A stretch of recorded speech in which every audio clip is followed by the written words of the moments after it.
Brought to you by GatewayCitySavers.com. Isaac Bruce with us here on 101 ESPN. We're live at the Russell Training Center.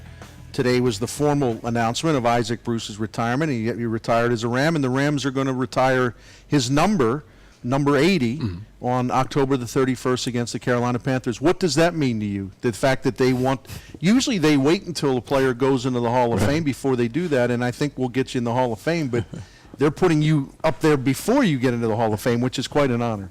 It is an honor. Like I said during the conference, the two guys that wore that number before me, great players, definitely Hall of Fame worthy. Henry Elliott himself, like I said, they wanted me to replace the guy, and he taught me pretty much everything he knows, and it's big for them to retire that number for me and put my name on it. It's huge. It's tremendously big for me. I always thought I'd be the third person. So if they retired, they put Mr. Fears and then Mr. Elliott, and then I'd be that third guy. What's this day like for you, though? You're awfully emotional. Yeah, it was cool. I mean, I had a good time. Like I said, this is the way I wanted it to happen, and just the people, the entire organization, just pulling it off and making it happen, bringing me back here is it's hard to put into words. I'm very, very honored. I couldn't help but notice there were so many young Rams standing in that room. That's why I asked you that question. What does it mean to you to have so many Rams players show up today? Young players who never were in a huddle or in a locker room with Isaac Bruce. Well, you know what? I just think that if I were in their shoes, I think I would have been there too. I think more guys should really start listening, and not only listening but also doing what other guys who have paved the way before them tell them. I mean, I think it's important that anytime you have a guy who's been in a situation that you're in the same situation, and I'll just say the NFL, being a wide receiver. Anytime this guy has something to tell you, I don't think he's telling you anything just to be detrimental to your success. I think it's always in a positive way to help you out. So I think it's important that you listen, not only listen and do what they say to do.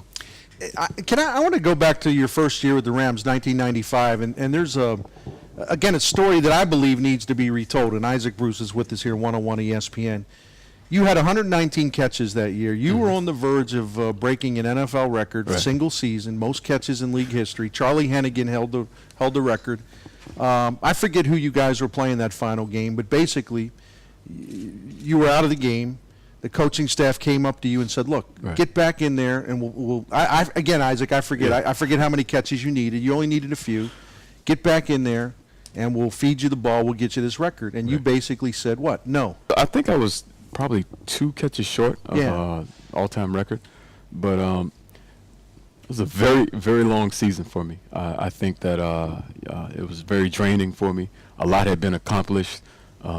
We were playing my hometown team, the Miami Dolphins at the time. I had a big game. I think I had 15 grabs, 210 yards, and a touchdown.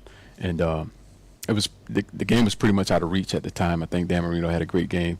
It was Coach Shula's last game, by the way. Exactly. I had a chance to meet him before the game started, and I didn't think it was fair for me to go out and try to break a record with guys who really weren't competing on the other side of the football.